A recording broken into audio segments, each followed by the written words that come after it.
Career minus लब का whole square क्या होता है? कैरियर माइनस लब का होल स्क्वायर क्या होता है? सर ये तो फिजिक्स का लेक्चर था, ये तो जीवन का ज्ञान देने लगे आप। नहीं, ये बहुत इंपॉर्टेंट है, जीवन भी फिजिक्स पे ही आधारित है। कैरियर माइनस लब का होल स्क्वायर होता है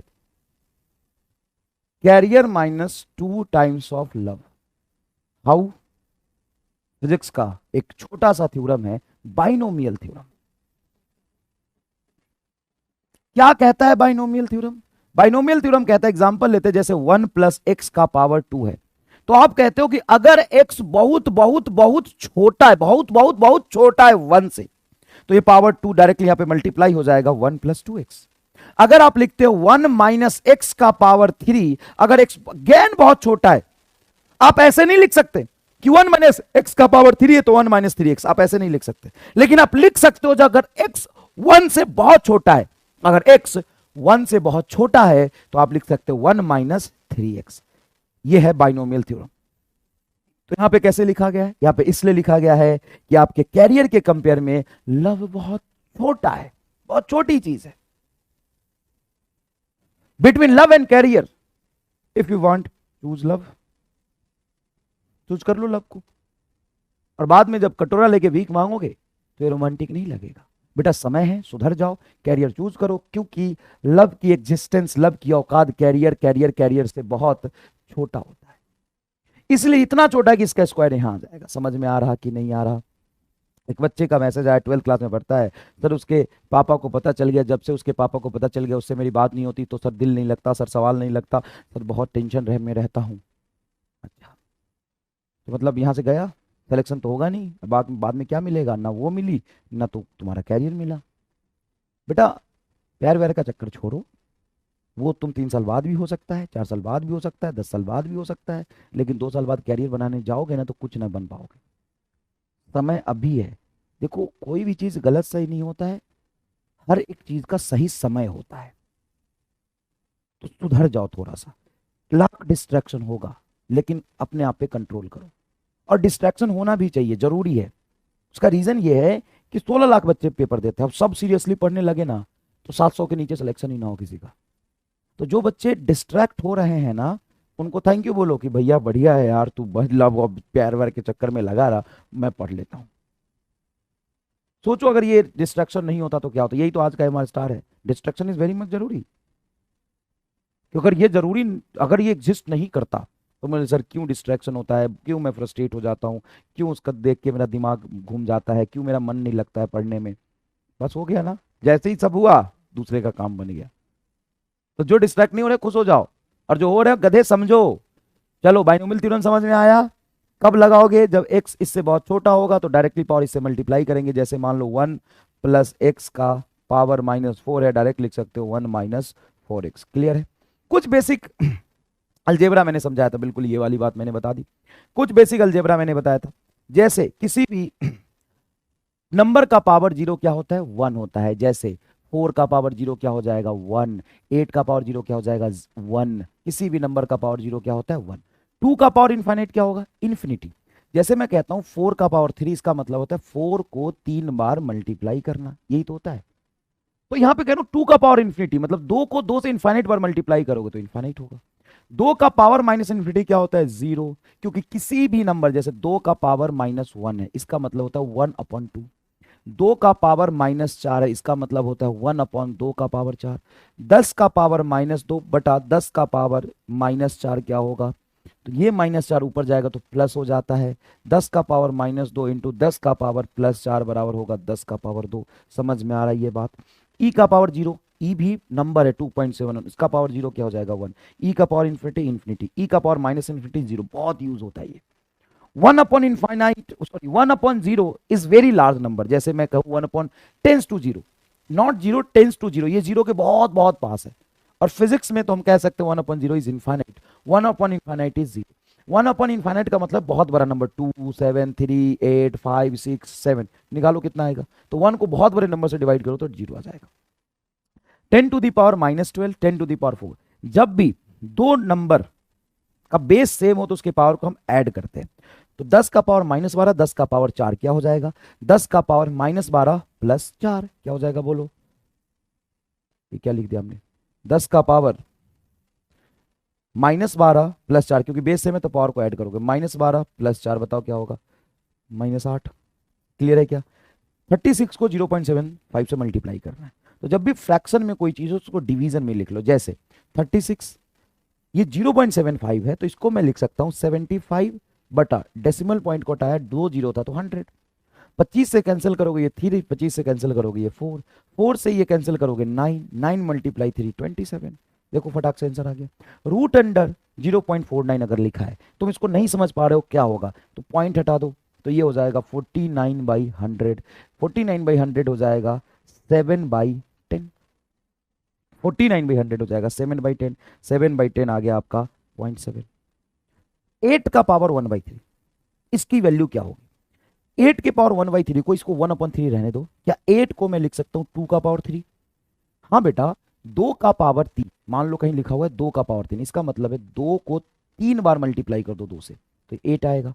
हाँ सर, तो 2 के पावर 3 का मतलब हो गया 8। हाँ तो 8 को हमने लिखा 2 का पावर 3, और सर इसमें 1 का पावर 3 पहले से कहीं था, तो ये 2 का पावर 3 और इसके पावर में 1/3 था, तो इसके पावर में ही तो है दोनों, तो 2 का पावर 3 इंटू 1/3, 3 से 3 कैंसिल हो जाएगा तो क्या बचेगा, 2 बचेगा। तो 8 का पावर 1/3 क्या होता है, 2। जैसे मान लो कहीं लिखा हुआ है 16 का पावर या फिर 27 का पावर 3/2 या 9 का पावर 3/2, 9 का पावर 3/2, बताइए क्या होगा। अब 9 का पावर 3/2 तो नहीं समझ पा रहे हो तो सुनो, तुम क्या करो कि 9 को 3 का होल स्क्वायर लिख लो। हाँ 3 का होल स्क्वायर तो 9 होता है, 9 को 3 का होल स्क्वायर लिख लो, और पहले से इसके पावर में 3/2 है तो ये 2 से 2 कैंसिल हो जाएगा, 3 का क्यूब बचा, 3 का पावर 3, मतलब 3 गुना 3 गुना 3 इज इक्वल टू 27। क्लियर है क्या ये बात? अच्छे समझ में आया। अब बात करते हैं ट्रिगोनोमेट्री की। ट्रिगोनोमेट्री में सबसे पहले हम सर्कल में जाके एंगल डिफाइन करते हैं। सर्कल में एंगल कुछ ऐसे डिफाइन करते हैं कि मान लो कोई ऑब्जेक्ट यहाँ पे है, एंटी क्लॉकवाइज हम जाके यहाँ पे एंगल मेजर कर रहे हैं, तो ये जो हम एंगल लेते हैं बेटा वो पॉजिटिव एंगल होता है। एंटी क्लॉकवाइज में हमेशा हम जाते हैं पॉजिटिव एंगल लेते हैं, क्लॉकवाइज में जब हम जाते हैं तो हम एंगल एंटी क्लॉकवाइज लेते हैं। क्लॉकवाइज में हम जाते हैं तो एंगल क्या होता है, एंटी क्लॉकवाइज होता है। क्लियर है ये बात? तो यहां से आर्क लेंथ बराबर हो जाएगा R radius into angle theta, arc length बराबर हो जाएगा आर इंटू थीटा। क्लियर है क्या बेटा? और राइट एंगल ट्रायंगल में हम थीटा डिफाइन करते हैं, ये थीटा यहां पे होता है, ये परपेंडिकुलर, देखो सामने जो होता है 90 डिग्री एंगल बनाता है वो परपेंडिकुलर, ये बेस, और ये होता है बेटा हाइपोटेन्यूज। इन तीनों में रिलेशन होता है परपेंडिकुलर का होल स्क्वायर प्लस बेस का होल स्क्वायर बराबर हाइपोटेन्यूज का होल स्क्वायर। ये बहुत इंपॉर्टेंट थ्योरम है। यहां से अगर कोई भी दो हमें पता हो तो तीसरा हम बहुत आसानी से निकाल सकते हैं। कोई भी दो हमें पता है तो तीसरा हम बहुत आसानी से यहां से निकाल सकते हैं। क्लियर है ये बात? ओके। थीटा के यूनिट के बारे में बात करते हैं। थीटा का 2 यूनिट होता है। थीटा का एसआई यूनिट याद रखिएगा हमेशा, अगर थीटा कहीं अकेला घूम रहा हो, जैसे यहाँ पे arc is equal to R theta.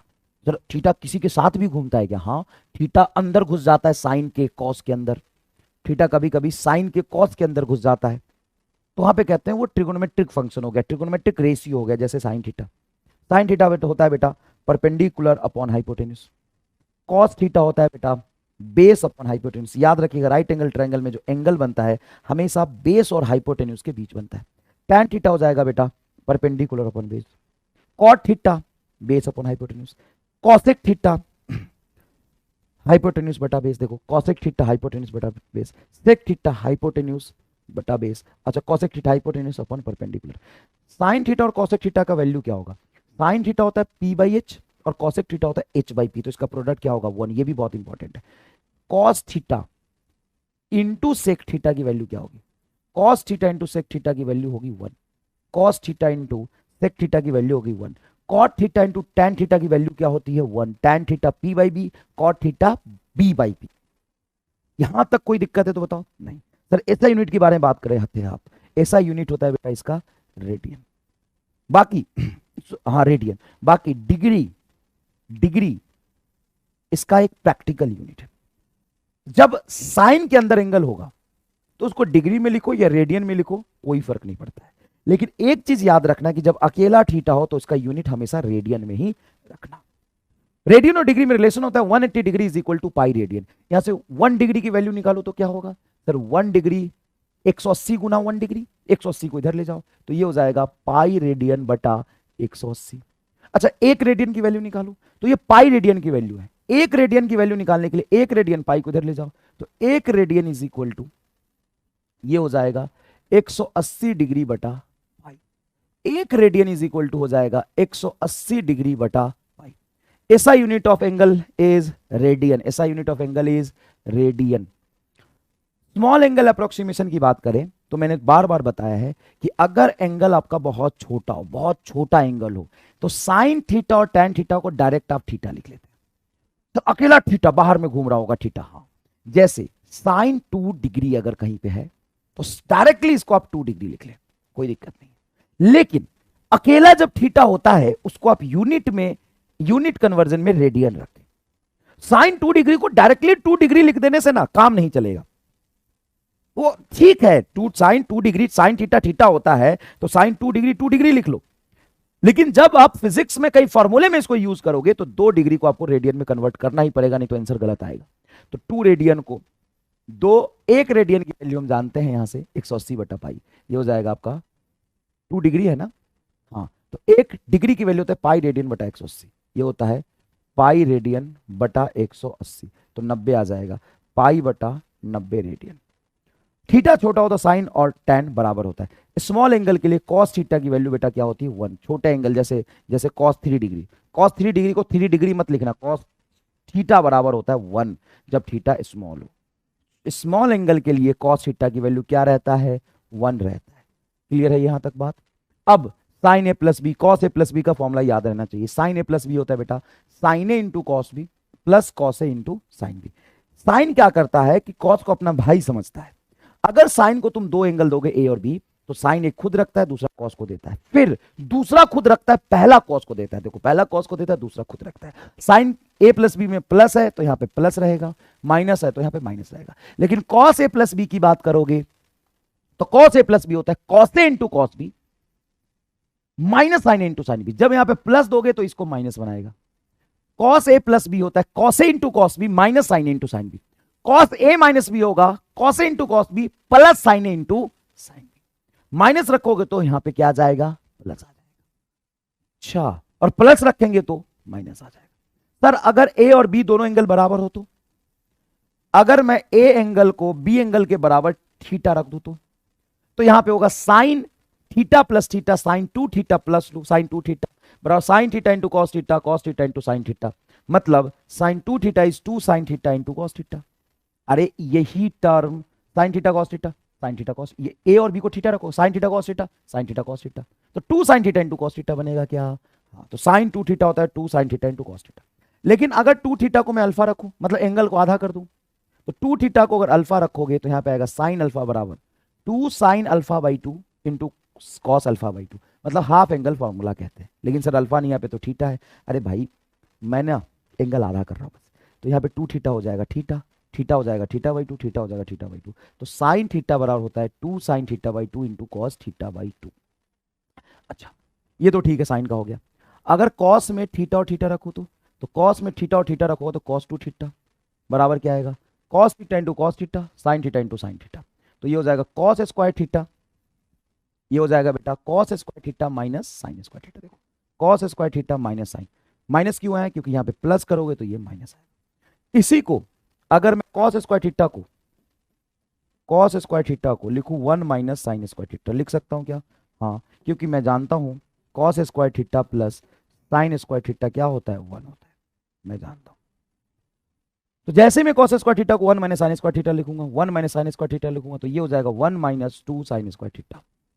और साइन स्क्वायर थीटा को 1 माइनस कॉस स्क्वायर थीटा लिखो तो ये हो जाएगा 2 कॉस स्क्वायर थीटा माइनस 1। ये दोनों ना भी याद हो, लेकिन ये आपको क्या रहना चाहिए, याद रहना चाहिए, ये वाली चीज आपको याद रहना चाहिए। tan a प्लस बी क्या होता है, तो tan a प्लस बी होता है बेटा tan a into tan b, tan a into tan b बटा 1 minus tan a into tan b। अच्छा ऊपर प्लस आएगा, sorry, tan a plus B होता है tan a plus tan b बटा 1 minus tan a into tan b। tan a minus B होगा तो tan a minus tan b बटा 1 plus tan a into tan b। बहुत important एक concept है कि अगर मैं साइन थीटा की वैल्यू आपको दे दूं 3/5, तो क्या तुम कॉस थीटा निकाल लोगे? साइन थीटा 3/5 दे दो। इसका दो मेथड है। एक मेथड तो ये है कि अगर साइन थीटा मुझे पता हो,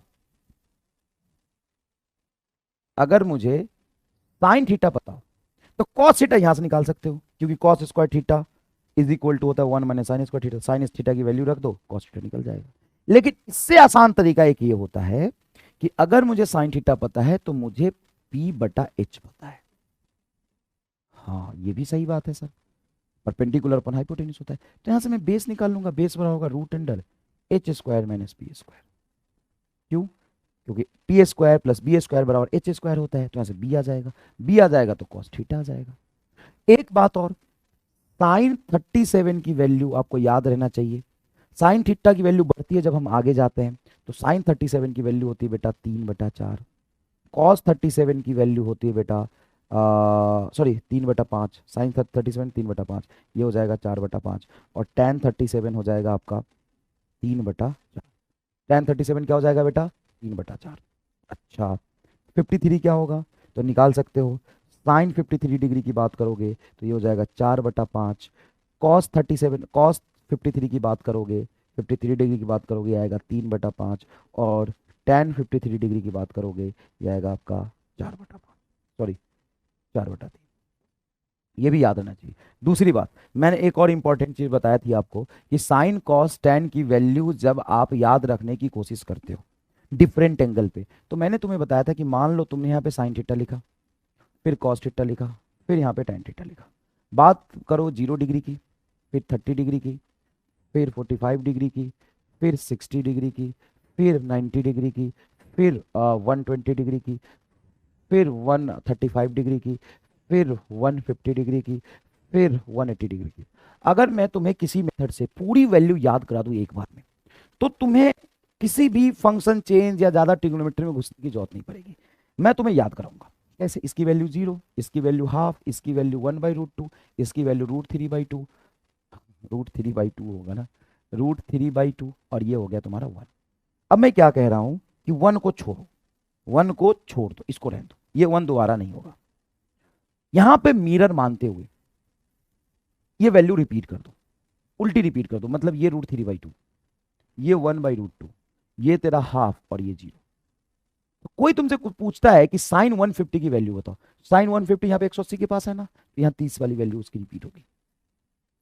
और ऑड नंबर वाला तो यही है, 5 के मल्टीपल में 135 और 45, इसकी वैल्यू हमेशा सेम रहती है। बाकी 60 और 120 की वैल्यू सेम रहती है। फर्क इतना है कि जब कॉस में लिखते हो 1√3/2, 1/√2, हाफ एंड 0।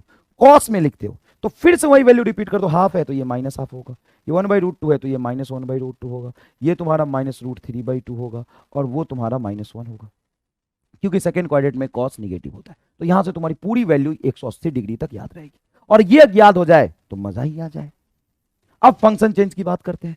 तो ये वाला लाइन 0 और 180 डिग्री फंक्शन चेंज नहीं करता। साइन को साइन रखेगा, कॉस को कॉस रखेगा, टेन को टेन रखेगा, सेक को सेक रखेगा। लेकिन 90 प्लस माइनस थीटा हो तो क्या होता है?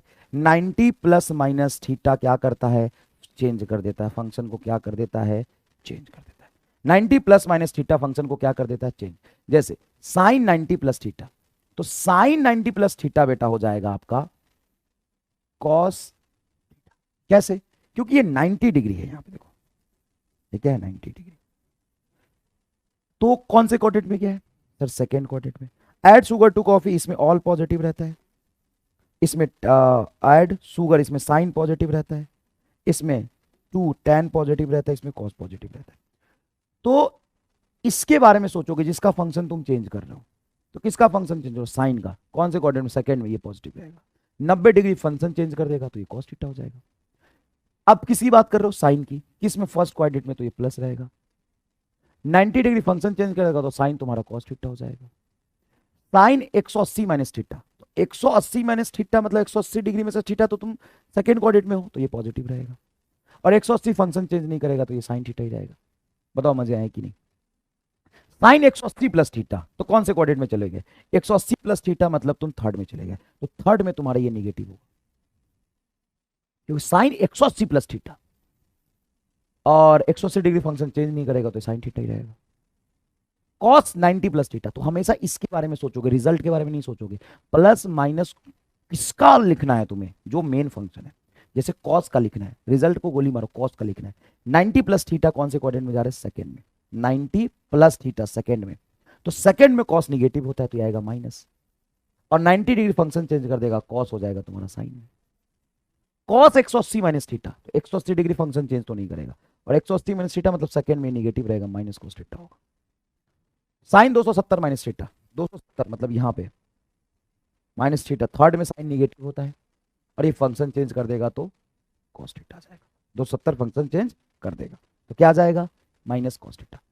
कॉस माइनस थीटा जहां हो उसको आप कॉस थीटा लिखेंगे, साइन माइनस थीटा कहीं लिखा हो तो वो माइनस साइन थीटा होगा। ये बहुत इंपॉर्टेंट है। टैन की भी बात करें तो टैन माइनस थीटा बराबर आपका माइनस टैन थीटा होगा, ठीक है। लेकिन कॉस एक स्पेशल है, उसके अंदर एंगल पॉजिटिव रखो या निगेटिव रखो, वैल्यू वही देता है। उसके अंदर अगर तुम वैल्यू पॉजिटिव रखो निगेटिव रखो, जैसे मैं तुम्हें बोलूं कॉस माइनस 30 डिग्री, ये वैल्यू बेटा √3/2 ही होगी। कॉस 30 डिग्री या कॉस माइनस 30 डिग्री अंदर में निगेटिव हो, इसलिए हम कॉस को इवन फंक्शन बोलते हैं। कॉस को क्या बोलते हैं, इवन फंक्शन। उसमें एंगल पॉजिटिव रखो या निगेटिव रखो, रिजल्ट तुम्हारा क्या आता है, सेम आता है। उसमें एंगल पॉजिटिव रखो या निगेटिव रखो, एंगल क्या आता है उसमें, सेम आता है। अब हम बात करते हैं बेटा लॉग की। लॉग में सबसे ज्यादा इंपॉर्टेंट होता है बेटा कि नेचुरल लॉग और कॉमन लॉग में कन्वर्जन, ऑन द बेस में कन्वर्जन। तो ये बहुत इंपॉर्टेंट बात है जो तुम्हें याद रहना चाहिए। Log x on the base e कहीं लिखा हो, log x on the base e कहीं लिखा हो, तो ये है log x on the base e. इसको बेस ई से अगर बेस 10 में कन्वर्ट करते हो तो log x on the base 10 हो जाएगा, उसका मल्टीप्लाइंग फैक्टर आएगा बेटा 2.303।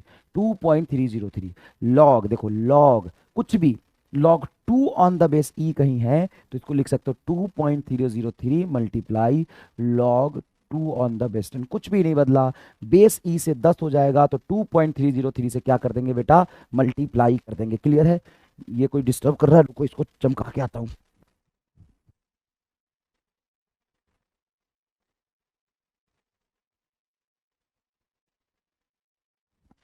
Hello hello hello hello hello hello, आवाज आ रही है क्या, चलो ठीक है बेटा। इधर देखो, लॉग 2 ऑन द बेस 10 की वैल्यू होती है 0.303, ये याद रहना चाहिए। लॉग 3 ऑन द बेस 10 की वैल्यू होती है 0.47। अब यहां पे एक स्टेटमेंट लिखा है, log A on the base B बराबर सी, यही तो लिखा है। ये जरा पढ़ो क्या लिखा है यहाँ पे, क्या लिखा है। ये लिखा है log A on the base B, log A on the base B बराबर c. Log A on the base b is equal to c. Log is nothing but a concept of, log is nothing but a concept of power. यहां पे ये base है, ये log है, ये इसका base है, ये आपका रिजल्ट है। ये आपका क्या है, रिजल्ट। सही लिखा है क्या। लॉग के टर्म्स में जब लिखा है तो हम इसको यही कहते हैं log A on the base B बराबर सी। लेकिन एक्चुअल में जब हम पावर के कंसेप्ट में समझे तो सामने जो लॉग का रिजल्ट जो आपको दिखता है वो एक्चुअल में पावर होता है। इसलिए तो हम कहते हैं log is nothing but a concept of power. ये जो सी है ना लॉग के एक्सप्रेशन में जो सामने दिख रहा होता है सी एक्चुअल में पावर होता है। किसका, इस बेस का। अच्छा तो मेन लॉग क्या होता है, मेन लॉग एक्चुअल में रिजल्ट है। इस बेस पर ये पावर डालूंगा तो ये रिजल्ट होगा। इसी तो कहते हैं एंटी लॉग लो, मतलब इसको पावर के कंसेप्ट में लिखो। एंटी लॉग लेना, एंटी लॉग लेना मतलब एग्जैक्टली पावर के एक्सप्रेशन में लिखना, पावर के एक्सप्रेशन में लेना। तुम इसको क्या कहते हो, बेस। बेस कभी चेंज नहीं होता, नहीं सर। पावर सामने होता है, हाँ सर पावर है सी, इसका रिजल्ट आएगा आपका ए। इसी को तो एंटी लॉग कहते हैं। जैसे मैं यहां पे लेके दिखाता हूं, जैसे मैंने लिया है कहीं लॉग 2 ऑन द बेस 10 बराबर 100, यही होता है क्या, नहीं गलत है। लॉग 100 ऑन द बेस 10 बराबर 2 आएगा। इसको मैं ध्यान से तुमसे पूछूं कि रिजल्ट सही है तो तुम कैसे सॉल्व करके बताओगे। तो कई तरीके हैं। यहाँ पे 100 को तुम लिख सकते हो 10 का स्क्वायर, 2 बाहर जाएगा, लॉग 10 ऑन द बेस 10 1 होता है, ये पढ़े हो। ये तो बहुत इंपॉर्टेंट थ्योरम है। सेम लॉग बेस हो, लॉग और बेस अगर सेम हो तो रिजल्ट हमेशा 1 आता है, चाहे कुछ भी ले लो। जैसे log e on the base e 1 आएगा। ऐसा क्यों होता है, ऐसा इसलिए होता है कि ये तुम्हारा बेस है, उस पर ये पावर रखो तो रिजल्ट ये आएगा। ये तुम्हारा बेस है, इस पर ये पावर रखोगे तो रिजल्ट ये आएगा। यही तो है। अब मान लो ये लिखा है एक्सप्रेशन सही है, अब मैं इसको एंटी लॉग लूं, अरे कुछ नहीं होता एंटी लॉग, बेस हमेशा सेम रहता है, ये पावर होता है बराबर ये रिजल्ट होता है। तो एक्चुअल में होता है कि नहीं होता है बताओ। हाँ सर 10 का पावर 200, यही एंटी लॉग कहते हैं सर। ये तो और ज्यादा चमका आज, कल पिछली बार भी ऐसे ही बताना था आपको। अरे भाई वही बात है, 10 का पावर 2 बराबर 100। देखो 10 का पावर 2 बराबर 100, ये कैसे आया? अरे ये एंटी लॉग लिया इसका, इसीलिए आया, यही एंटी लॉग है। अब लॉग की कुछ इंपॉर्टेंट प्रॉपर्टी, कि कहीं अगर लॉग प्रोडक्ट में हो, जैसे log A C on the base B, log A C on the base B कहीं हो तो आप लिखेंगे log A on the base B plus log C on the base B. जैसे ए सी लिखा है तो लिखेंगे log A on the base B plus log C on the base B. Clear है?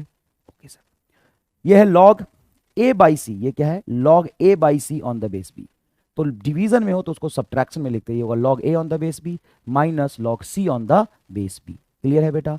लॉग ए बाई ए क्या होगा? 1। Log A on the base a 1 क्या, log A on the base a क्या होगा? 1। लॉग 10 ऑन द बेस 10 क्या होगा? 1। Log 3 on the base 3 क्या होगा? 1। लॉग 5 ऑन द बेस 5 क्या होगा? 1। किसी भी लॉग का जो पावर होता है वो बाहर निकल जाता है।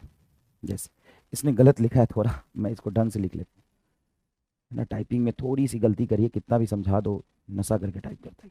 जैसे log A on the base e का पावर है, मतलब ये लॉग का पावर नहीं है, ये बेस का पावर है। तो जब बेस का पावर होना तो वो एग्जैक्टली 1 डिवाइडेड बाई में बाहर निकलता है, ये 1 अपॉन एन हो जाएगा। क्या हो जाएगा? 1 upon n log A on the base e. देखो log A on the base e हो जाएगा, क्या हो जाएगा?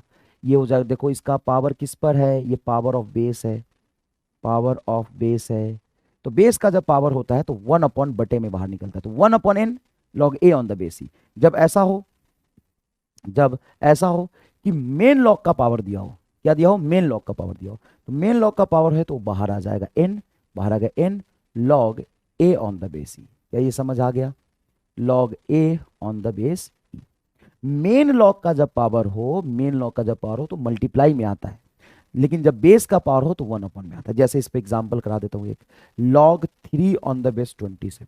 अब इसकी वैल्यू पूछ रही, अब भाई साहब 27 का पावर क्या रखो कि 3 आ जाए, इसको सोचने में बहुत मेहनत लगेगा। तो तुम्हें काम स्पीड ज्यादा लग रहा हो तो स्लो करके देख लेना, मैं रिवाइज करा रहा हूँ, सारी चीजें ब्रशअप कर रहा हूँ बस। तो सर 27 को मैं 3 का क्यूब लिख सकता हूँ, 3 का पावर 3 27 होता है। हाँ ये तो होता है, तो मैं इसको लिखूंगा लॉग 3, 27 को 3 का पावर 3। अब बताओ ये बेस का पावर है कि मेन लॉग का पावर है? मेन लॉग तो 3 था, ये बेस का पावर 3 है, तो ये बाहर आ जाएगा 1 अपॉन 3 और ये बनेगा log 3 on the base 3। Log 3 on the base 3 होता है 1, तो आंसर होगा 1 अपॉन 3। बताओ मजे आए कि नहीं एकदम? ठीक है, तो ये एंटीलॉग और लॉग की प्रॉपर्टी है, बेसिक बातें हैं सारी।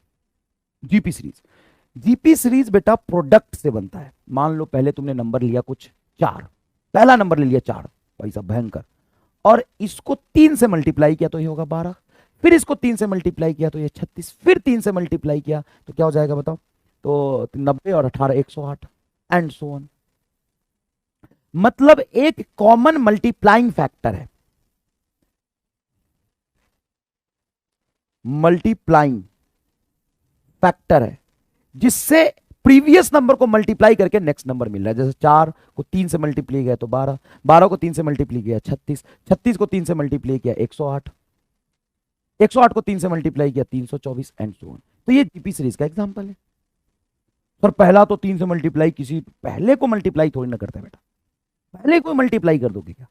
पहले को मल्टीप्लाई नहीं करते, पहला तो कोई भी नंबर होता है, पहले नंबर से सीरीज डिसाइड नहीं करते, पहला तो कोई भी नंबर हो सकता है और उसमें कॉमन चीज से मल्टीप्लाई करते करते करते आगे बनता है। क्लियर है? एडिशन नहीं, मल्टीप्लीकेशन। तो यहां पे देखो, जैसे ये फर्स्ट टर्म है ए, ये क्या है? फर्स्ट टर्म है, ए इज द फर्स्ट टर्म। तो सेकेंड टर्म क्या होगा? किससे मल्टीप्लाई करो? आर से, तो सेकेंड टर्म होगा ए आर। थर्ड टर्म क्या होगा? तो आर से और मल्टीप्लाई करो तो A R square. Fourth term क्या होगा? देखो फोर्थ टर्म क्या होगा? A R Q. Fifth term क्या होगा? A R 5। फर्स्ट में आर नहीं आएगा, फर्स्ट तो कोई भी नंबर ले सकते हो, उसमें आर से मल्टीप्लाई करो तो ए आर, फिर आर से मल्टीप्लाई करो A R square and so on. तो एनथ टर्म क्या होगा? एनथ टर्म क्या होगा? तो बेटा एक बात बताओ, एनथ टर्म तुम क्या लिखोगे? तो सर फर्स्ट टर्म को मल्टीप्लाई करेंगे आर से, कितनी बार? एन बार कर दोगे क्या?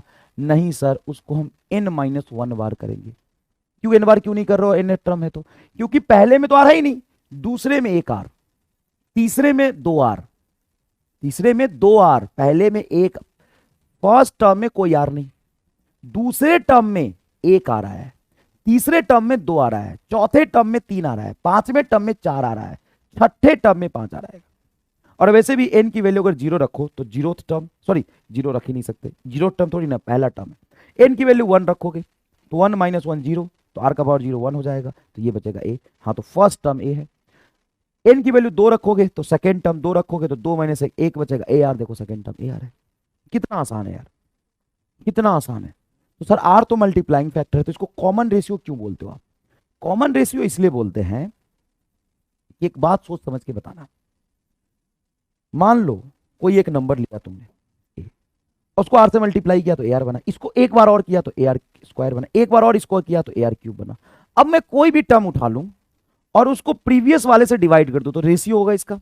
हाँ, ar क्यूब को उसके पहले वाले से डिवाइड कर दूं तो क्या बनेगा r। तो भाई साहब मल्टीप्लाई करके आगे जा रहे हो आर आर से, अगर r से डिवाइड करोगे तो पहला टर्म नहीं मिलेगा क्या? हाँ, तो इसको बोलते हैं हम common ratio. Common ratio is nothing but ratio of nth term divided by n minus 1th term. कोई भी टर्म लो उसको उसके पहले वाले से डिवाइड कर दो, कोई भी टर्म लो उसको उसके पहले वाले से क्या कर दो, डिवाइड कर दो, तो वो तुम्हारा आ जाएगा कॉमन रेशियो, वो तुम्हारा आ जाएगा कॉमन रेशियो। क्लियर है? क्लियर है? तो कॉमन रेशियो समझा दिया, nth टर्म समझा दिया। अब हम आते हैं sum of GP series. Sum of GP series में बेटा याद रखिएगा वो होता है first term divided by 1 minus common ratio, यही तो ऐसे लिख दो CR कॉमन रेशियो। ये है बेटा first term divided by 1 minus common ratio, ये है तुम्हारा sum of GP series, sum of GP. लेकिन सर किताबों में कुछ और भी दिया रहता है, किताबों में मैथ थोड़ी ना पढ़ना तुम्हें, तुम मैथ थोड़ी ना पढ़ रहे हो, तुम वो फिजिक्स सॉरी मैथ पढ़ रहे हो जो तुम्हें एग्जैक्टली फिजिक्स में काम आने वाला है। फिजिक्स में सम का फॉर्मूला यही काम आएगा। वैसे ये तभी वैलिड होता है जब तुम्हारा कॉमन रेशियो 1 से कम हो, तभी होता है first term divided by 1 minus common ratio direct. ठीक है, नेक्स्ट देखिए बेटा एपी सीरीज। एपी सीरीज एक पर्टिकुलर नंबर को बार बार प्रीवियस नंबर में ऐड करके बनता है। एक पर्टिकुलर नंबर कुछ भी हो सकता है, जैसे मान लो मैंने फर्स्ट डिजिट लिया 2, क्या इसको लेने का भी कोई रूल है? नहीं, फर्स्ट टर्म तो आप कुछ भी ले सकते हैं, सेकेंड टर्म मुझे एक फिक्स डिजिट को ऐड करके बनाना है, वो तुम कुछ भी ले लो, कुछ भी चूज कर लो जो तुम्हारा डिफरेंस पैदा करेगा इसमें और इसमें। तो मान लो तुमने 3 ले लिया कॉमन डिफरेंस, कॉमन डिफरेंस क्या ले लिया आपने? 3 ले लिया, तो नेक्स्ट टर्म होगा 2 + 3 5। अब बाद में कुछ भी ऐड कर दोगे क्या? नहीं, जो एक बार कॉमन डिफरेंस तुमने ले लिया वही ऐड करना पड़ेगा, जो ऐड करोगे वही तो डिफरेंस होगा ना अगले टर्म और पहले टर्म में। अब मान लो तुमने यहां पे ऐड किया 3, तो ये होगा 8, इसमें 3 ऐड करोगे 11, इसमें 3 ऐड करो, इसमें 3 ऐड करो तो 11 3 14, 14 3 17, 17 3 20, 20 3 23, 3 23 3 27 30 एंड सो ऑन। ये तुम्हारा है एपी सीरीज, ये तुम्हारा एपी सीरीज। एपी सीरीज में 2 चीजें इंपॉर्टेंट है, फर्स्ट टर्म और कॉमन डिफरेंस। कॉमन डिफरेंस आपको मिलता है, कॉमन डिफरेंस आपको मिलता है, कॉमन डिफरेंस कोई भी nth टर्म उठा लो, कोई भी 5वां 6ठा 8वां, उसमें से उसके पहले टर्म को घटा दो, n माइनस 1th टर्म को क्या करो? सब्ट्रैक्ट कर दो, ये डिफाइन करेगा तुम्हारा कॉमन डिफरेंस। सर पहला टर्म क्या है?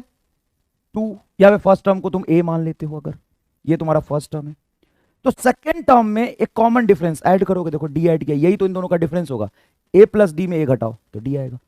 अब इसमें d और ऐड करोगे तो थर्ड टर्म मिलेगा। तो पहले टर्म में कितने d? एक भी d नहीं, वो तो फर्स्ट टर्म है। सेकेंड टर्म में एक बार d ऐड किया, थर्ड टर्म में 2 बार, फोर्थ टर्म में 3 बार, फिफ्थ टर्म में 4 बार और सिक्स टर्म में 5 बार। तो यहां से nth टर्म क्या मिलेगा? फर्स्ट टर्म में कितनी बार d ऐड करूं nth के लिए?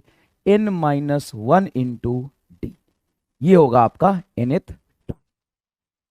तो nth टर्म का कंसेप्ट समझ में आ गया। अरे पहला टर्म है a, दूसरा टर्म कैसे मिला? एक बार d ऐड किया। नेक्स्ट टर्म, थर्ड टर्म कैसे मिला? 3 बार d ऐड किया, सॉरी थर्ड टर्म में 2 बार d ऐड किया, इसमें एक बार d ऐड करो तो a + 2d होगा। फोर्थ टर्म कैसे मिलेगा? 3 बार d ऐड करके। तो nth टर्म कैसे मिलेगा? उससे एक कम d ऐड करोगे तो ये nth टर्म हो गया। सम ऑफ n टर्म होता है बेटा, sum of m term, first term plus nth term into n/2, bracket में यहां पे आता है n/2, ये तुम्हारा फॉर्मूला हो गया sum of GP series. Sum of GP series का फर्स्ट टर्म है ए और nth टर्म है तुम्हारा a plus n minus 1 into d. इसको फर्स्ट टर्म को a लिख सकते हो, ये सम का फॉर्मूला है, मैं लिख रहा हूं sum of n terms. Sum of n terms, first term है तुम्हारा देखो a, nth टर्म क्या होगा सर, a में n माइनस 1 बार d जोड़ दूंगा इनटू n बाई 2। यहां से देखो बेटा n बाई 2 रहा ये, और a प्लस ए क्या हो जाएगा सर, ये हो जाएगा 2a प्लस ए प्लस ए 2a प्लस ए, सॉरी अरे ये नेट टर्म है a plus n minus 1 into D. तो a plus n minus 1 into D, a और a क्या हो जाएगा 2a n minus 1 into D. ये हो गया तुम्हारा सम ऑफ n टर्म्स। क्या हो गया बेटा, sum of n terms. Clear है, ये बात समझ में आ गई। जैसे मैं लिखता हूं 1 3 5 7 8 9 11, ये जीपी है, एपी है नहीं, क्योंकि इसमें दो दो ऐड करना था। फर्स्ट टर्म है, फर्स्ट टर्म है, और इसमें कॉमन डिफरेंस है 2। देखो एक में 2 ऐड किया 3, 3 में 2 किया 5, 5 में 7, 5 में 2 ऐड किया 7, 7 में 2 ऐड किया 9, ये गलत आ रहा है टर्म। 8 वाला टर्म ये गलत है ना, 8 वाला टर्म ये गलत है। फर्स्ट टर्म याद रखना, कहीं से भी तुम शुरू कर सकते हो, फर्स्ट टर्म का कोई रूल नहीं है। फर्स्ट टर्म तो तुम तो कुछ भी ले लो, जैसे मैं एक काम करता हूं कि मैं फर्स्ट टर्म लेता हूं 2 4 लेता हूं, और उसमें एक ऐड करके अगला टर्म बनाना, सॉरी 2 ऐड करके अगला टर्म बनाना है, या 3 ऐड करके अगला टर्म बनाना है, या 5 ऐड करके अगला टर्म बनाना है। तो एक रूल हुआ कि तुम कौन सी डिजिट बार बार ऐड कर रहे हो, वही तो तुम्हारा डिफरेंस पैदा करेगा, कॉमन डिफरेंस होगा। क्योंकि मान लो डी है तुम्हारा, कॉमन डिफरेंस है डी है तुम्हारा 3, 5 ले लो 5, तो 4 में 5 ऐड करो 9, 9 में 5 ऐड करो 14, 14 में 5 ऐड करो 19 एंड सो ऑन। ये पहला टर्म, ये दूसरा टर्म, ये तीसरा टर्म, ये चौथा term and so on. Clear है क्या? फर्स्ट टर्म कुछ भी होगा वो ए है, एक बार डिफरेंस ऐड करोगे तो दूसरा टर्म, 2 बार डिफरेंस ऐड करोगे तीसरा टर्म, 3 बार डिफरेंस ऐड करोगे चौथा टर्म। तो एन में कितने डिफरेंस ऐड करोगे, एक कम डिफरेंस ऐड करेंगे, तो n माइनस 1 इंटू डी। ठीक है, सम का फॉर्मूला था first term plus nth term, first term plus nth term into n by 2, first term plus nth term into n by 2। Clear है क्या बेटा, ये बात क्लियर है क्या? चलो आगे देखते फटाफट। बाइनोमियल थ्योरम तो मैंने तुमको पढ़ा दिया यार, ये कैसे आ गया फिर से binomial theorem. Next is graph. सबसे पहले हम बात करते हैं straight line graph. Straight line graph में एक चीज हमेशा याद रखिएगा कि स्ट्रेट लाइन ग्राफ का बेटा स्लोप कांस्टेंट रहता है। स्ट्रेट लाइन ग्राफ का स्लोप कैसा रहता है, कांस्टेंट रहता है। मान लो एक लाइन मैंने ये ड्रॉ किया, एक लाइन मैंने ये ड्रॉ किया, देखो एक लाइन मैंने ये ड्रॉ किया, एक लाइन मैंने ये ड्रॉ किया, तीनों लाइन में क्या डिफरेंस है? तीनों लाइन में एक खास बात की डिफरेंस है, खास बात की डिफरेंस है कि इसका इंटरसेप्ट यहां पे पॉजिटिव वाई एक्सिस को कट रहा है तो पॉजिटिव होगा, इसका इंटरसेप्ट 0 होगा, इसका इंटरसेप्ट निगेटिव होगा। बाकी ये पॉजिटिव एक्स एक्सिस से एंगल बना रहा कुछ अल्फा, ये पॉजिटिव एक्स एक्सिस से बीटा, और ये पॉजिटिव एक्स एक्सिस से गामा। अगर अल्फा बराबर बीटा बराबर गामा हो गया तो तीनों ही पैरेलल लाइन होंगे, क्योंकि तीनों का स्लोप, तीनों का इंक्लिनेशन एक्स एक्सिस से सेम है। स्लोप का ही दूसरा नाम होता है tan theta. m is slope and that is nothing but tan theta. tan theta को ही हम differentiation of y with respect to x कहते हैं क्या? हाँ, y का डिफरेंशिएशन x के साथ करेंगे तो इस ग्राफ का स्लोप बताएगा, स्लोप मतलब tan थीटा बताएगा, tan थीटा को m कहते हैं। और अगर स्ट्रेट लाइन का एक्स एक्सिस से एंगल 90 से कम है तो स्लोप रहेगा पॉजिटिव। अगर स्ट्रेट लाइन का एंगल 90 से ज्यादा है, क्या बेटा 90 से ज्यादा है, मान लो ये स्ट्रेट लाइन बनाया, एक्स एक्सिस एंगल यहां पे देखोगे 90 से ज्यादा है क्या, 90 से ज्यादा है क्या, इसका स्लोप होगा तुम्हारा नेगेटिव। लेकिन इसका इंटरसेप्ट होगा तुम्हारा पॉजिटिव और इसका इंटरसेप्ट होगा निगेटिव। सर गजब बात करी, इसका इंटरसेप्ट निगेटिव क्योंकि y एक्सिस को निगेटिव में कट करा, स्लोप पॉजिटिव। इसका स्लोप निगेटिव लेकिन इंटरसेप्ट पॉजिटिव। क्या स्लोप और इंटरसेप्ट में कोई रिलेशन नहीं होता? स्लोप और इंटरसेप्ट में क्या रिलेशन? किसी भी स्ट्रेट लाइन को डिफाइन करने के लिए दो चीजें चाहिए, उसका स्लोप और इंटरसेप्ट, दोनों अलग चीजें। y एक्सिस को जहां कट करेगा उसको हम कहते हैं इंटरसेप्ट, और जो स्लोप है tan थीटा उसको कहते हैं m। y बराबर mx plus c tan theta का इक्वेशन है। तुम मुझे m और c बता दो, मैं तुम्हें स्ट्रेट लाइन का इक्वेशन बता दूंगा और बता दूंगा स्ट्रेट लाइन कैसा बना हुआ है, कौन से कोऑर्डिनेट में जा रहा है, कौन से कोऑर्डिनेट में जा रहा है। जैसे मान लो कि मैंने एक स्ट्रेट लाइन ये बनाया, इसके बारे में तुम्हारा क्या ख्याल है? तो सबसे पहली बात कि सर इसका एंगल 90 से ज्यादा है। 90 से ज्यादा एंगल होने की वजह से इसका स्लोप निगेटिव होगा और इंटरसेप्ट भी निगेटिव होगा, स्लोप भी इसका क्या होगा? निगेटिव होगा। क्लियर है क्या ये बात बेटा? क्लियर है क्या ये बात? अब देखिए, मान लीजिए कि मैं स्ट्रेट लाइन ऐसा बनाता हूं बनाता हूं बनाता हूं बनाता हूं, ऐसा ऐसा स्ट्रेट लाइन बनाता हूं। इस स्ट्रेट लाइन के लिए ये जो येलो कलर से स्ट्रेट लाइन बनाया है उसके लिए स्लोप बताओ। स्लोप पॉजिटिव है, क्योंकि यहाँ पे जो एंगल बन रहा पॉजिटिव एक्स एक्सिस से वो 90 से कम है, तो स्लोप क्या होगा? पॉजिटिव। और इसका इंटरसेप्ट क्या होगा? इंटरसेप्ट भी पॉजिटिव होगा। और अगर स्ट्रेट लाइन एकदम लेट जाए, रेखा अगर एक्स एक्सिस में लेट जाए तो उसका स्लोप जीरो, रेखा जैसे जैसे खड़ी होगी उसका स्लोप बढ़ता जाएगा, और एकदम वर्टिकल लाइन बन जाए उसका स्लोप क्या होता है? इनफाइनाइट। अगर कोई स्ट्रेट लाइन अगर कोई स्ट्रेट लाइन वाई और एक्स ऐसा बन रहा हो तो इसका स्लोप क्या होगा? इसका स्लोप बेटा इनफाइनाइट होगा, क्योंकि एंगल 90 डिग्री बन रहा है। tan 90 को हम स्लोप कहते हैं। tan 90 की वैल्यू क्या होती है? इनफाइनाइट होती है। दो स्ट्रेट लाइन अगर एक दूसरे से परपेंडिकुलर हो, दो स्ट्रेट लाइन अगर एक दूसरे से एग्जैक्टली परपेंडिकुलर, देखो 90 डिग्री का मान लो एंगल बना रहा है ये, तो इसका स्लोप मान लो एंगल θ1 है, इसका एंगल θ2 है, तो दोनों के स्लोप का प्रोडक्ट हमेशा क्या होगा? -1 होगा। दोनों के स्लोप का प्रोडक्ट हमेशा क्या होगा? -1 होगा। अब बात करते हैं पैराबोला। देखो y बराबर x था तो ग्राफ स्ट्रेट लाइन, जब x का पावर बढ़ गया, y बराबर एक्स स्क्वायर बढ़ गया, तो यहां पे नॉन लीनियर वेरिएशन हो गया। ये नॉन लीनियर वेरिएशन है। लीनियर वेरिएशन का मतलब ये है कि y बराबर x, जैसे जैसे x बढ़ेगा वैसे वैसे y बढ़ेगा। यहां पे x थोड़ा बढ़ाओगे y ज्यादा बढ़ जाएगा, y is proportional to x, graph ऊपर उठ जाएगा। बिल्कुल ऊपर क्यों उठ रहा है? क्योंकि पावर बढ़ गया है। इसका पावर देखते हैं, इसका x का पावर देखते हैं, x का पावर देखते हैं, तो y बराबर एक्स स्क्वायर ग्राफ ऐसा होगा।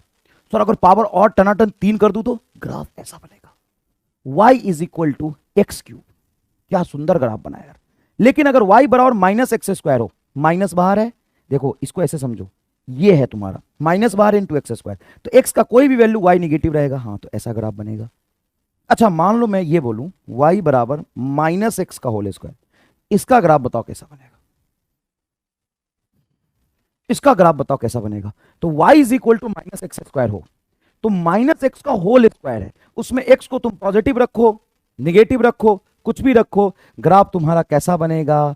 अपवर्ड ओपनिंग पैराबोला ही बनेगा। अरे पैराबोला ही बना है, ऐसा बना ले, स्मूथ पैराबोला बना ले, है ना, ऊपर ही बनेगा। अगर x का पावर 1 हो तो ग्राफ स्ट्रेट लाइन, 1 से ज्यादा हो ग्राफ ऊपर उठेगा, 2 में और उठेगा, 3 में और उठेगा, ठीक है। और सर अगर x का पावर 1 से कम हो जाए तो, x का पावर 1 से कम हो जाए, देखो जैसे रूट x का मतलब है x का पावर हाफ, तो ग्राफ नीचे झुक जाएगा। पावर कम करोगे तो ग्राफ नीचे झुक जाएगा, पावर बढ़ाओगे तो ग्राफ टुक टुक टुक पावर ऊपर उठ जाएगा। यहाँ पे ध्यान से देखो, ये स्ट्रेट लाइन का ग्राफ है और ये जो तुम्हारा ग्राफ है ये अपवर्ड ओपनिंग पैराबोला का है। तीनों में फर्क क्या है कि यहाँ पे x का linear y proportional to x है, लीनियर वेरिएबल है, x बढ़ने पे y बढ़ेगा। यहाँ पे x बढ़ाने पे y जल्दी बढ़ेगा, नॉन लीनियर वेरिएशन है।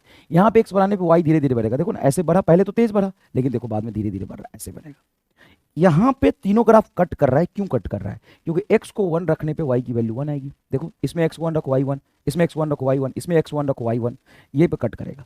लेकिन अल्टीमेटली ऊपर कौन भाग जाएगा? अल्टीमेटली ऊपर भाग जाएगा जिसमें x का पावर ज्यादा है। सीधा तब रहेगा जब x का पावर 1 है, नीचे तब झुकेगा जब x का पावर हाफ है। अब इसी में ध्यान देने वाली बात है कि y एक्सिस पे यहाँ पे y रखा, x एक्सिस पे x रखा। y तो इक्वेशन में है ही, x एक्स एक्सिस पर रखा हुआ है, यहाँ पे इक्वेशन में x का पावर क्या है। लेकिन अगर कोई ऐसा इक्वेशन दे दे तुम्हें जहां पे ग्राफ y एक्स का ना पूछे, y और रूट x का पूछे, तो हम पावर किसका देखते हैं? जो एक्चुअल में x और y एक्सिस पे रखते हैं। यहां पे y एक्सिस पे क्या है? y, यहां पे x एक्सिस पे क्या? रूट x, तो रूट x का पावर देखेंगे तो ग्राफ कैसा बनेगा? सर अगर रूट x का पावर देखोगे तो रूट x ही इक्वेशन में, तो उसका पावर 1, तो ये ग्राफ स्ट्रेट लाइन बनेगा। बताओ चमका कि नहीं चमका? चमका कि नहीं चमका? अच्छा इसमें एक और बात, अगर इक्वेशन है y is equal to X square minus 4, तो sir y is equal to X square minus 4 है, तो x 0 पे y माइनस 4 आ रहा है, तो ये y इंटरसेप्ट हो गया, पैराबोलिक ग्राफ ऐसा बनेगा। अगर y इज इक्वल टू है आपका -4 माइनस एक्स स्क्वायर, तो बेटा ग्राफ कैसा बनेगा? x 0 रखोगे तो y -4 आएगा, x 0 रखोगे y -4 आएगा, और माइनस एक्स स्क्वायर है तो डाउनवर्ड ओपनिंग पैराबोला ऐसा बनेगा। डाउनवर्ड ओपनिंग पैराबोला कुछ इस तरह का बनेगा। क्लियर है क्या? यहां तक बातें समझ आ गई है? रेक्टेंगुलर हाइपरबोला देखा जाए तो यहां पे इनवर्स रिलेशन इसको कहते हैं। y is inversely proportional to x, y is inversely proportional to x, या y inversely proportional to x square, y inversely proportional to x cube, कुछ भी ऐसा हो, ग्राफ रेक्टेंगुलर हाइपरबोलिक जैसा बनता है। इसमें एक खास बात याद रखना है आपको कि रेक्टेंगुलर हाइपरबोलिक जैसा जब ग्राफ बनेगा तो कभी भी एक्स एक्सिस और वाई एक्सिस को एग्जैक्टली कट नहीं करेगा। रीजन क्या है कि एग्जैक्टली कट नहीं करता है? क्योंकि x की वैल्यू 0 पे y इनफाइनाइट आएगी, तो जब x 0 रखोगे तो y इनफाइनाइट, तो y इनफाइनाइट मतलब यहां यहां यहां थोड़ी ना कट करेगा। इनफाइनाइट बहुत दूर हुई ना बेटा। इनफाइनाइट का मतलब यही कट करेगा कि बहुत दूर कट करेगा। इनफाइनाइट का मतलब यहां कट करेगा कि बहुत दूर कट करेगा। कौन बोल रहे हैं? हाँ कौन?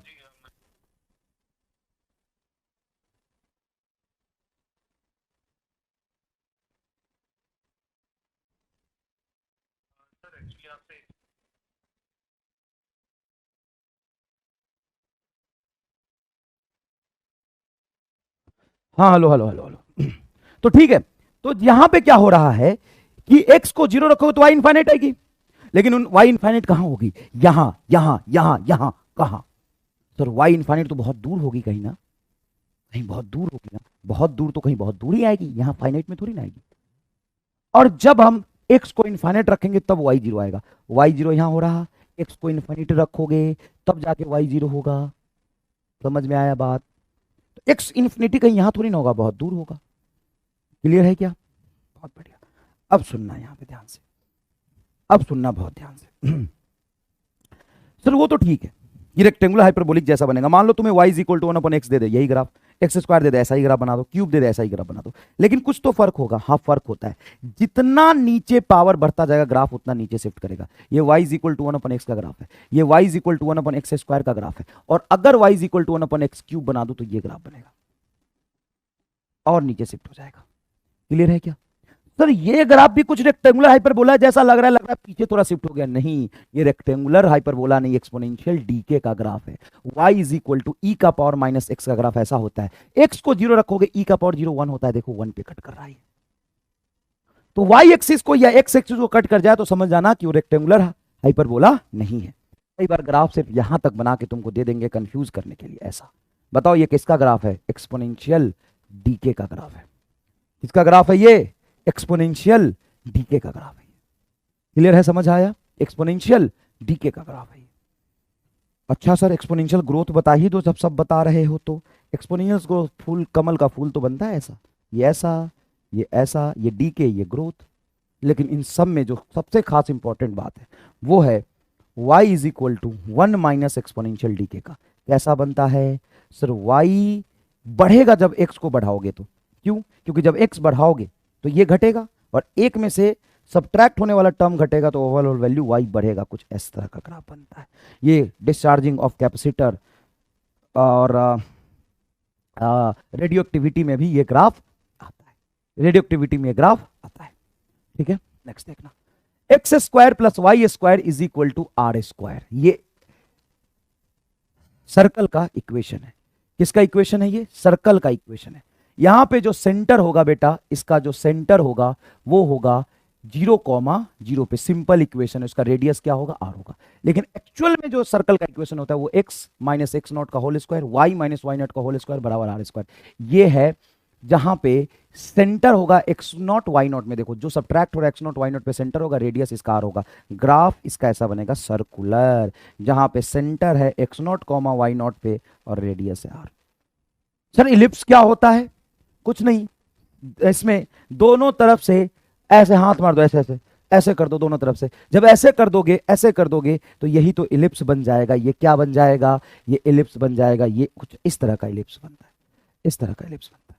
ये चपटा हो जाएगा, बस क्या होगा? चपटा हो जाएगा, ऐसा चपटा हो जाएगा। क्या हो जाएगा? चपटा हो जाएगा। लो एक्स एक्सिस थोड़ा नीचे था, ऊपर कर दिया। इसमें आप देख पा रहे होंगे कि एक्स एक्सिस के लॉन्ग जो रेडियस है वो कुछ अलग है, वाई एक्सिस के लॉन्ग जो रेडियस है कुछ अलग है। ऐसा क्यों? क्योंकि चपटा हो गया है। तो इक्वेशन क्या होगा?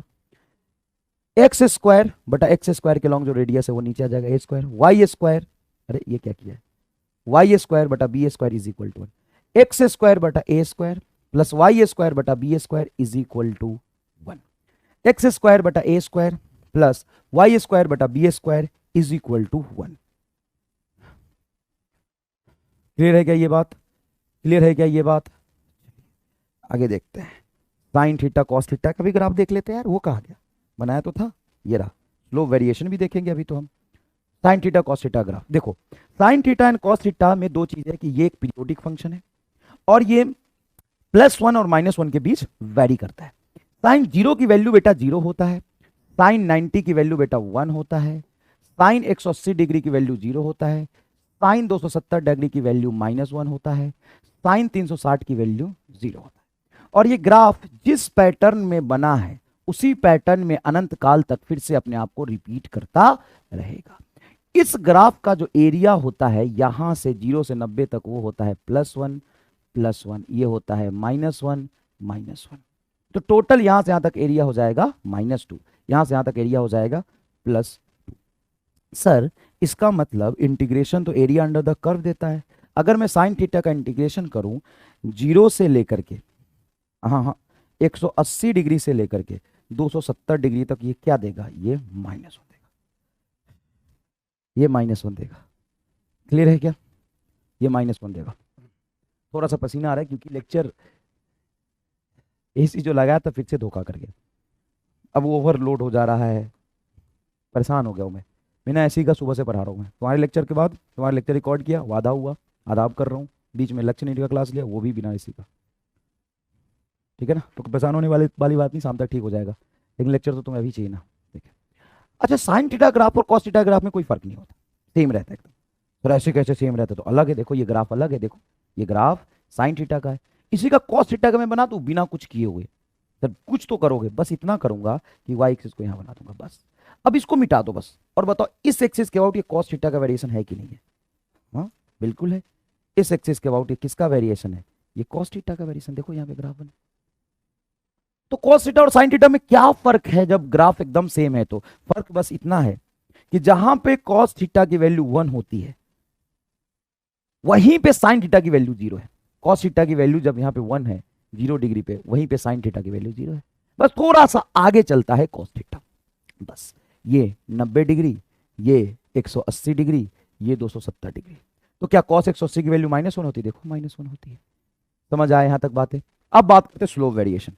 स्लोप का वेरिएशन देखना कितना आसान है, दिमाग में घुसेगा एकदम। दो तरह की बात है बेटा, एक बात है सिर्फ स्लोप। जब तुमसे सिर्फ स्लोप की बात करेगा तो बस तुम हंसता हुआ और रोता हुआ रामलाल देखना। अगर तुम्हें मैग्नीट्यूड ऑफ स्लोप की बात कर रहा, मैग्नीट्यूड ऑफ स्लोप की बात कर रहा, मतलब ऐसे मैग्नीट्यूड ऑफ स्लोप, तो तुम बात करोगे कि रेखा लेटी है कि खड़ी है। रेखा कब लेटी है वो देखोगे, रेखा कब लेटी, रेखा कब लेटी, ठीक है। बस इतना सा। चलो हम इस ग्राफ के बारे में बात करते हैं। मुझे ये बताओ स्लोप कैसा है इसका? Sir increasing. रामलाल हंस रहा है, एकदम जोर जोर के ठाके मार के रामलाल हंस रहा है। स्लोप क्या होगा इंक्रीजिंग। मैग्नीट्यूड ऑफ स्लोप देखूंगा तो सर मैग्नीट्यूड ऑफ स्लोप देखोगे तो देखो रेखा कहां लेटी है, तो देखो रेखा यहां पे लेटी है, तो यहां पे स्लोप हो गया तुम्हारा 0। जहां रेखा लेटी स्लोप 0, बाद में रेखा खड़ी हो रही, मतलब देखो स्लोप का मैग्नीट्यूड बढ़ा है। और कभी भी हम ग्राफ का एनालिसिस या किसी चीज का एनालिसिस ग्राफ में यहां से आगे बढ़ सकते हैं, ऐसे तो नहीं करते यहां से यहां तक हम ग्राफ देख रहे हैं, ए से बी तक, उल्टा थोड़ी ना देखते हैं हम, ग्राफ देखते हैं यहां से आगे की तरफ। अब चलो इसमें देखें, बताओ स्लोप बोलो। सर रामलाल रो रहा है, स्लोप घटेगा। और मैग्नीट्यूड ऑफ स्लोप बोलो। सर यहां पे स्लोप बहुत ज्यादा है और यहां पे रेखा लेटी है, स्लोप 0 है। तो पहले स्लोप था और अब स्लोप 0 हो गया। मैग्नीट्यूड की बात करोगे तो स्लोप ऑफ मैग्नीट्यूड डिक्रीजिंग, तो दोनों डिक्रीज हो रहा है। हाँ यहां पे देखो स्लोप बताओ। सर इसमें स्लोप घट रहा होगा, रामलाल देखो रो रहा है। हाँ मैग्नीट्यूड ऑफ स्लोप देखोगे तो रामलाल रो रहा है, देखो रामलाल रो रहा है। मैग्नीट्यूड ऑफ स्लोप देखोगे तो यहां पे रेखा लेटी है, ऐसे आगे की तरफ जाके देखते हैं, यहां पे रेखा लेटी है और बाद में रेखा खड़ी हो गई, मतलब मैग्नीट्यूड ऑफ स्लोप बढ़ा। बोलो जोरदार चमका कि नहीं चमका? कहां कंफ्यूजन है, कहां कंफ्यूजन है? क्वाड्रेटिक इक्वेशन, क्वाड्रेटिक इक्वेशन में x का मैक्सिमम पावर क्या होना चाहिए? 2 होना चाहिए। x बराबर minus B plus minus root under B square minus 4ac बटा 2a। इसका दो सॉल्यूशन होगा, x1 जिसमें हम माइनस बी मतलब इसका x का कोफिशिएंट ये है b plus minus root under B square minus 4ac बटा 2a। x2 क्या हो जाएगा, अच्छा अच्छा सॉरी, इसमें हम एक बार प्लस लेंगे और x2 हो जाएगा minus B minus root under B square minus 4ac बटा 2a। अगर दोनों को जोड़ोगे तो सम ऑफ रूट क्या आता है, जोड़ोगे तो प्लस माइनस वाला कैंसिल हो जाएगा, minus b by two a minus b by two a, ये हो जाएगा तुम्हारा minus b by a, minus b by two a minus b by two a minus b by a. और product of root क्या हो जाएगा, product of root हो जाएगा आपका c by a. Product of root क्या हो जाएगा, सी बाई ए, जहां पे ए है एक्स स्क्वायर का मल्टीप्लायर है, बी है एक्स का मल्टीप्लायर और सी कांस्टेंट है। सी क्या है, कांस्टेंट है। क्लियर है। हम बात करते हैं डिफरेंशिएशन की। डिफरेंशिएशन में सबसे पहले समझो कि डिफरेंशिएशन आखिर देता क्या है। डिफरेंशिएशन देता है स्लोप। डिफरेंशिएशन देता है बेटा स्लोप। किसका स्लोप, वाई एक्स ग्राफ का। ये भी समझो, वाई एक्स ग्राफ का। वाई हमेशा वाई एक्सिस पे है, एक्स एक्सिस पे है।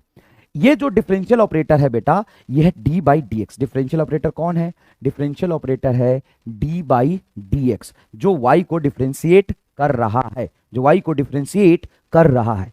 क्लियर है। अगर कांस्टेंट को मैं डिफरेंशिएट करूंगा तो rate of change in constant zero आएगा, क्योंकि कांस्टेंट कभी चेंज होता ही नहीं है। किसी भी कांस्टेंट का डिफरेंशिएशन क्या होता है, जीरो। किसी भी कांस्टेंट का डिफरेंशिएशन क्या होता है, zero. X to the power N का डिफरेंशिएशन अगर करोगे, x to the power N का डिफरेंशिएशन, तो एन को बाहर निकाल लेगा, एन एक्स का power n minus one, n x का power n minus one. Clear है क्या ये बात बेटा, क्लियर है क्या ये बात, ठीक है। इसका लिमिटेशन बताओ, कोई लिमिटेशन नहीं है, हमेशा वैलिड है। X to the power N का डिफरेंशिएशन होता है, पावर बाहर आ जाता है कूद के, पावर कहां जाता है, पावर कूद के बाहर आ जाता है। पावर कूद के कहां आता है, पावर कूद के बाहर आ जाता है। और पावर में एक से क्या होता है, पावर में एक से क्या हो जाता है, कम हो जाता है। तो x का पावर n है तो n बाहर, x का पावर n माइनस वन, ये हमेशा वैलिड है। जैसे मान लो y is equal to X square का डिफरेंशिएशन करना है, तो लिखोगे वन अपॉन एक्स का डिफरेंशिएशन करना है, वन अपॉन एक्स स्क्वायर। तो वन अपॉन एक्स स्क्वायर को लिखोगे एक्स का पावर माइनस टू, एक्स का पावर माइनस टू बटा डी एक्स, ये माइनस टू आ जाएगा बाहर, एक्स का पावर माइनस थ्री, ये डिफरेंशिएशन होगा। क्लियर है। साइन थीटा का डिफरेंशिएशन क्या होता है, कॉस थीटा। कॉस थीटा का क्या होता है, माइनस साइन थीटा। सी से जब लेटर शुरू हुआ तो डिफरेंशिएशन हमेशा नेगेटिव आएगा। टैन थीटा का डिफरेंशिएशन होता है सेक स्क्वायर थीटा। अच्छा एक बात बताओ, सेक थीटा का क्या होगा डिफरेंशिएशन, सेक थीटा का डिफरेंशिएशन होता है sec theta into log x on the base e का डिफरेंशिएशन होता है one upon x, e to the power x का डिफरेंशिएशन होता है e to the power x. Addition rule क्या कहता है, मान लो जब दो फंक्शन, कोई भी दो फंक्शन एडिशन में हो, ए प्लस बी हो, तो जब इसको डिफरेंशिएट करोगे तो डिफरेंशिएशन का रूल कहता है कि d y by d x बराबर d a plus b by d x. ये एडिशन को डिफरेंशिएशन कर रहे हो तो पहले इसका कर दो प्लस, फिर इसका कर दो। माइनस हो तो पहले इसका कर दो, पहले इसका कर दो, फिर माइनस इसका कर दो। प्रोडक्ट हो तो दोनों में से किसी का कर दो, कोई दिक्कत नहीं है। सर दोनों का करना था ना, एक ही का करेंगे तो चल जाएगा क्या, दोनों में से किसी एक का करो, दोनों में से किसी एक का करो, एक रहने दो। जैसे y is equal to log x into sine x है, तो क्या करोगे, एक का करो, किसी भी एक का करो, dy बाई dx किसी भी एक का करो। सर लॉग एक्स का कर दे, सर साइन का कर दे, किसी का भी करो, कोई दिक्कत नहीं है। बस इतना ध्यान रखना कि जब एक का कर रहे हो तो दूसरा इंतजार करेगा, प्लस जिसका कर लिया वो इंतजार करेगा, और दूसरा जो कांस्टेंट था उसका फिर डिफरेंशिएशन करोगे। तो साइन एक्स का डिफरेंशिएशन आएगा तुम्हारा cos x, log x as it is रह जाएगा, plus sine x as it is रह जाएगा, लॉग एक्स का डिफरेंशिएशन वन अपॉन एक्स। इसमें बीच में प्लस आता है, तो जरूरी नहीं कि पहले तुम बी का करो, पहले ए का करो, बी बाहर रहेगा, फिर बी का करना है, ए बाहर रहेगा। देखो डिवीजन में बेटा दिक्कत रहता है, डिवीजन में हमेशा पहले ऊपर वाले का करो, नीचे वाले को कांस्टेंट रख दो ऊपर, फिर ऊपर वाला बाहर रखो माइनस के बाद, फिर नीचे वाला का डिफरेंशिएशन कर दो बटा बी स्क्वायर। क्लियर है क्या, क्लियर है क्या। Next is chain rule, next is chain rule. Chain rule कब लगाते पहले तो ये बताओ, चेन रूल हम लगाते कब है, चेन रूल हम लगाते कब है, चेन रूल हम तब लगाते हैं जब फंक्शन ऑफ बीच वेट करो, फंक्शन ऑफ फंक्शन है, जब फंक्शन ऑफ फंक्शन दिया हो तभी हम चेन रूल लगाते हैं। ये तो चेन रूल हम रैंडम नहीं लगा सकते। क्लियर है। जैसे मान लो कहीं लिखा y बराबर साइन एक्स, तो इसके लिए चेन रूल लगाने की जरूरत नहीं है। y बराबर एक्स स्क्वायर प्लस 2x लिखा है तो चेन रूल लगाने की जरूरत नहीं है। चेन रूल लगाने की जरूरत कब पड़ती है? जब फंक्शन के अंदर फंक्शन छिपा हो तब चेन रूल लगाने की जरूरत पड़ती है। क्लियर है? कैसे फंक्शन के अंदर फंक्शन हो, तो एक आउटसाइड होगा एक इनसाइड होगा। जैसे जैसे y is equal to sine 2x, मतलब यह है इसका आउटर फंक्शन और यह है इसका इनर फंक्शन। इसको जब डिफरेंशिएट करते हैं तो हम कहते हैं आउटसाइड को डिफरेंशिएट करो, अंदर को सेम रहने दो। साइन का डिफरेंशिएशन क्या होता है? cos 2x into 2। अरे रुको रुको, साइन 2x का क्या होगा? cos 2x as it is रहने दो, फिर 2x का करोगे तो 2x का डिफरेंशिएशन 2 बाहर, x का डिफरेंशिएशन 1, तो यहां पे आ जाएगा आपका 2। क्या आ जाएगा? 2। मान लो, अभी कुछ मत करना, अगर कहीं लिखा हो y बराबर e का पावर x स्क्वायर, हमें इसको डिफरेंशिएट करना है तो क्या करेंगे? हम लिखेंगे dy बाई डी एक्स, ई के पावर x का डिफरेंशिएशन e का पावर x, ई के पावर t का e का पावर t, ई का पावर साइन x का e का पावर साइन x, ई का पावर कुछ का e का पावर कुछ, ई का पावर t का e का पावर t, ई का पावर x स्क्वायर का e का power x square into x square का डिफरेंशिएशन कर दो 2x। आउटर को डिफरेंशिएट करो, इनर एज इट इज रहेगा। मान लो तुम्हें ऐसा कुछ लिखा हो एक्स स्क्वायर प्लस 5x का पावर 4। अरे कुछ मत कर, सुन, ऐसे समझ क्या मैं ये लिख सकता हूं? ये अंदर है ये बाहर है, ये तेरा आउटर है, ये तेरा क्या है? आउटर है। अगर इसको टी मानते हो तो टी का पावर 4 है क्या? हाँ, तो पावर बाहर आ जाता है, ये अलजेब्रिक समथिंग का पावर 4 है, 4 बाहर आ जाएगा। अंदर में एज इट इज रहने दे, एक्स स्क्वायर प्लस 5x का पावर 3 आ जाएगा। फिर अंदर में जो था उसका डिफरेंशिएशन कर दे। अंदर में क्या है? एक्स स्क्वायर प्लस 5x, इसका डिफरेंशिएशन कर, एक्स स्क्वायर का 2x, 5x में 5 बाहर, x का 1, ये आएगा मल्टीप्लाइड। ये है तुम्हारा चेन रूल, यही तो है चेन रूल, और क्या है? अब कोई फंक्शन तुम्हें ऐसा बना दे डराने के लिए कि साइन के अंदर गजब बना, तो देख e का पावर एक्स स्क्वायर, साइन बाहर सबसे है, उसके अंदर तुम्हारा एक्सपोनेंशियल, उसके अंदर तुम्हारा एक्स स्क्वायर, डैश तेरा देख इधर dy बाई डी एक्स, बाहर वाले को करो अंदर वाले को एज इट इज रखो। साइन का डिफरेंशिएशन हो जाएगा cos e का पावर एक्स स्क्वायर, फिर e के पावर एक्स स्क्वायर अंदर वाले को करो तो e का power x square into x square का करो 2x। ये नहीं आता फिजिक्स में, अगर तुम्हें समझ नहीं आया तो छोड़ दो, ये ऐसे ही शक्ति प्रदर्शन है बस, ये फिजिक्स में कहीं भी ऐसा नहीं होता। अब हम बात करते हैं मैक्सिमा और मिनिमा की। मैक्सिमा मिनिमा की क्या बात करेंगे? किसकी मैक्सिमा मिनिमा की बात करेंगे? एक्स और वाई की नहीं, वो एक्स और वाई की मैक्सिमा मिनिमा नहीं होती, मैक्सिमा मिनिमा होती है सिर्फ वाई की। एक्स क्या कर रहा है यहाँ पे? एक्स बताएगा कि वाई कब मैक्सिमम हो रहा और वाई कब मिनिमम हो रहा, सिर्फ ये बात करेगा। जैसे मान लो कि ये मैं ग्राफ बना रहा हूं, ये मैं ग्राफ बना रहा हूं, ठीक है, बना लिया मैंने ग्राफ। इस ग्राफ में यहां पर, कहां पर? यहां पर तुम्हारा y मैक्सिमम हो और यहां पर x2 है, यहां पर तुम्हारा y मिनिमम हो रहा। तो x2 कोई मैक्सिमम वैल्यू नहीं x की, x1 कोई मैक्सिमम वैल्यू नहीं x की, x1 x2 वो वैल्यू है जहां पे y मैक्सिमम मिनिमा हो रहा है। मैक्सिमम मिनिमा पे एक इंपॉर्टेंट बात, चाहे बात मैक्सिमा की हो या मिनिमा की, क्या यहां पे ग्राफ का नेचर चेंज हो रहा है? ये बढ़ते बढ़ते घट रहा है, ये घटते घटते बढ़ रहा है, दोनों जगह पे स्लोप जीरो है क्या? तो मैक्सिमा पर भी ग्राफ का स्लोप जीरो आता है और मिनिमा पर भी ग्राफ का स्लोप जीरो आता है। तो क्या मैक्सिमा मिनिमा में कोई डिफरेंस नहीं, स्लोप जीरो है? तो होगा। मैक्सिमा मिनिमा में एक डिफरेंस होगा। क्या डिफरेंस होगा? मैक्सिमा पर रामलाल रो रहा है, क्यों? क्योंकि इसकी वैल्यू घटने लगी। अच्छा, मैक्सिमा पे रामलाल रो रहा है तो इसकी स्लोप घट रही होगी क्या? हाँ, कोई भी घटती हुई चीज में चेंज निकालूं तो घटती हुई चीज में चेंज निकालूं, डिक्रीजिंग वैल्यू में चेंज देखूं तो निगेटिव आएगा। इसीलिए मैक्सिमा पे चेंज इन स्लोप मतलब डबल डिफरेंशिएशन निगेटिव होता है। और मिनिमा पे रामलाल रो हंस रहा है क्या? मिनिमा पे रामलाल क्या कर रहा है? मिनिमा पे रामलाल क्या कर रहा है? हंस रहा है। क्यों? क्योंकि इसकी स्लोप बढ़ रही है। तो कोई भी बढ़ती हुई चीज में चेंज निकालोगे तो पॉजिटिव आएगा, इसलिए मिनिमा पे देखो ये पॉजिटिव आया। ट्रिगोनोमेट्रिक फंक्शन का एक इंपॉर्टेंट चीज कि कैसे कहीं ये लिखा हो a sine theta plus b cos theta, तो इसका जो मैक्सिमम वैल्यू है याद रखना हमेशा root under a square plus b square होता है। मिनिमम वैल्यू इसका होता है minus root under a square plus b square. अरे रुक जाओ, इंटीग्रेशन तो है ही नहीं इसमें। Next is integration. क्या होता है इंटीग्रेशन?